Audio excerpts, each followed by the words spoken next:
ከምድር በላይ ታላቅ የቅንጦት ቤተ መንግስት መገንባት ሲችል ለምን ከመሬት በታች ቤተ መቅደስ ይሰራል? ለመሆኑ ሰማያዊ ኢየሩሳሌምን በዓይኑ አይቶ በምድር ላይ ድጋሚ የገነባው ያ ታላቅ ንጉስ ማን ነበር? በተወለደ ቀን በሺዎች የሚቆጠሩ ንቦች የከበቡት፣ ይልቁንም ንቦቹ ማር የመገቡት ሕፃን። ይህ ታሪክ በቅናት ምክንያት የተዘጋጀን ገዳይ መርዝ ጠጥቶ ስላልሞተ ስለተሰደደ፣ በመጨረሻም መላእክት በሌሊት እየወረዱ አብረውት ቤተ መቅደስ ስላነጹት ድንቅ ንጉስና ጻድቅ ታሪክ ነው። ዛሬ በዓለም ላይ ካሉ አስደናቂ ቅርሶች በግንባር ቀደምትነት የሚጠቀሱትን የላሊበላ ውቅር አብያተ ክርስቲያናትን ከአለት ፈልፍሎ የሰራውን የታላቁን የጻድቁን የቅዱስ ላሊበላን እውነተኛ ታሪክ በጥልቀት እንመለከታለን።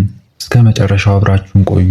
የኢትዮጵያ ኦርቶዶክስ ተዋሕዶ ቤተክርስቲያን በታሪኳ ውስጥ ብዙ ቅዱሳንን፣ ሰማዕታትን፣ ጻድቃንን አፍርታለች። ከእነዚህ መካከል ግን የሀገር መሪ፣ ንጉስ፣ ካህን በመሆን በታሪክ ውስጥ የማይረሳ አሻራን ጥሎ ያለፈው ቅዱስ ላሊበላ ልዩ ቦታ አለው። በዛጉዌ ሥርወ መንግስት ዘመን የሀገሪቱ የስልጣን ማዕከል ከአክሱም ወደ ላስታ ሮሃ በተዘዋወረበት በዚያን ፈታኝ ወቅት ይህ ጻድቅ ንጉስ የኢትዮጵያን መንፈሳዊ ገጽታ ሙሉ በሙሉ ቀይሮታል።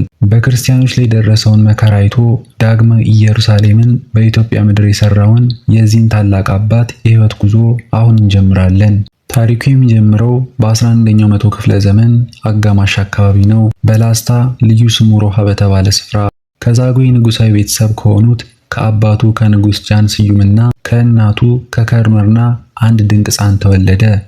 ሕፃኑ በተወለደበት በዚያን ታላቅ ቀን ግን እናቱን ያስገረመ በአካባቢው የሚኖሩትን ሁሉ ያስደነገጠ አንድ ተአምር ተከሰተ። ቁጥራቸው የማይታወቅ የንብ መንጋዎች ሕፃኑን ከበቡት። እናቱ ሕፃኑን ሊያጠቁት የፈለጉ መስሏት ደንግጣ ነበር። ነገር ግን ንቦቹ ሕፃኑን ምንም ሳይጎዱት በአፉ ውስጥ ጣፋጭ ማርን ያጎርሱት ጀመር። እናቱ ይህን ስትመለከት በግዕዝ ቋንቋ ላሊበላ አለችው።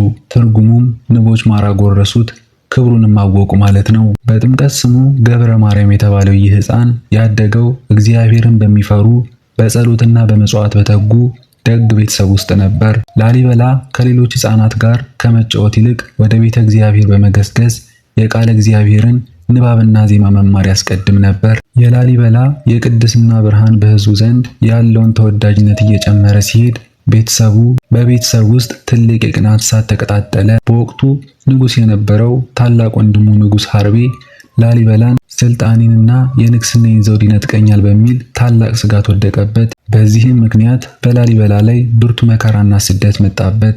ከዚህ ከባድ መከራ በኋላ ላሊበላ ከወንድሙ ለመሸሽ ወደ በረሃ ተሰደደ። ለብዙ ዓመታትም ሰው በሌለበት በጾምና በጸሎት ኖረ። በዚህ በስደትና በፈተና ዘመን እግዚአብሔር በፈቃዱ ካዘጋጃት መስቀል ክብራ ከተባለች ቅድስት ሴት ጋር በትዳር እንዲኖር ታዘዘ። ትዳራቸው ከዓለማዊ ምኞት የራቀ በንጽህናና በቅድስና የተመራ ነበር። የስደት ዘመኑ ሲያበቃ መለኮታዊ ጥሪ ደረሰው። የእግዚአብሔር መልአክ ቅዱስ ገብርኤል ላሊበላን ወደ ሰማያዊት ኢየሩሳሌም ነጥቆ ወሰደው። እዚያም በሰማያት የተዘጋጁትን 11ዱን አብያተ ክርስቲያናት አሰራራቸውን፣ ቅርጻቸውንና መጠናቸውን በግልጽ አሳየው። ፈጣሪም በምድር ላይ እነዚህን አብያተ ክርስቲያናት እንዲያንጽ ታላቅ ትእዛዝን ሰጠው። ንጉስ ሐርቤ የእግዚአብሔርን ድንቅ ሥራ፣ ወንድሙ ላይ የተደረጉትን ተአምራት ሲመለከት ልቡ ተነካ። ከላሊበላም ጋር ታረቀ። በመጨረሻም የንጉስነቱን ዘውድ በፈቃዱ ለላሊበላ አስረከበው። ንጉስ ቅዱስ ላሊበላ በነገሰ ጊዜ ፍርዱ ፍጹም ፍትሃዊ ነበር። ድሆችን የማይበድል ለክርስቲያኖች የሚራራ መሪ ሆነ። ንጉስ ቢሆንም ራሱ እንደ ተራ ሰራተኛ ዝቅ አድርጎ ድንጋይ ይሸከም ነበር። ከሰማይ ባዩ አምሳል ከመሬት ተነስተው ወደ ላይ ሳይሆን ከአንድ ወጥ ድንጋይ ወደ ታች ተፈልፍለው የተሰሩትን 11ዱን ድንቅ አብያተ ክርስቲያናት ማነጽ ጀመረ።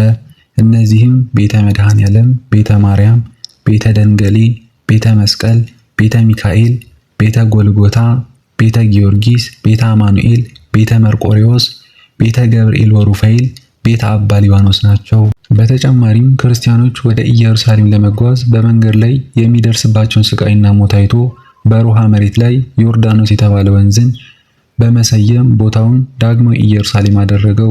ምዕመናንም እዚያ በረከት እንዲያገኙ አደረገ። ቅዱስ ላሊበላ የሕይወት ፍጻሜ ሲደርስ የንግስነቱን ስልጣን ለወንድሙ ልጅ ለነአኩቶ ለአብ በፈቃዱ አስረክቦ ሙሉ በሙሉ ወደ ገዳማዊ ሕይወት ገባ። በተጋድሎም ቆይቶ ሰኔ 12 ቀን በሰላም አረፈ። ዛሬም በራሱ እጅ በተፈለፈለው በቤተ ጎልጎታ ውስጥ በክብር ተቀብሮ ይገኛል። እግዚአብሔርም በገባለት ቃል ኪዳን መሰረት በቦታው ተገኝቶ የለመኑትንና ታሪኩን የዘከሩትን ነፍሳቸውን ከሲኦል መከራ እንደሚያድን ቃል ኪዳን ገብቶለታል። ከቅዱስ ላሊበላ ሕይወት የምንማረው ትልቁ ቁም ነገር ትህትናን ነው። ታላቅ ንጉሥ ሆኖ ሳለ ራሱን ዝቅ አድርጎ ለአምላኩና ለሕዝቡ የኖረ አባት ነው። እኛም በሕይወታችን በትዕግስትና በትህትና ብንመላለስ እግዚአብሔር ክብራችንን ከፍ ያደርገዋል። ውድ ተመልካቾቻችን ከአባታችን ከቅዱስ ላሊበላ እግዚአብሔር አምላክ ረድኤት በረከት ያሳትፈን። ይህንን መንፈሳዊ ታሪክ ከወደዳችሁት ላይክ እና ሼር በማድረግ እንዲሁም ሰብስክራይብ በማድረግ ቤተሰብ ይሁኑን። ወስብሐት ለእግዚአብሔር።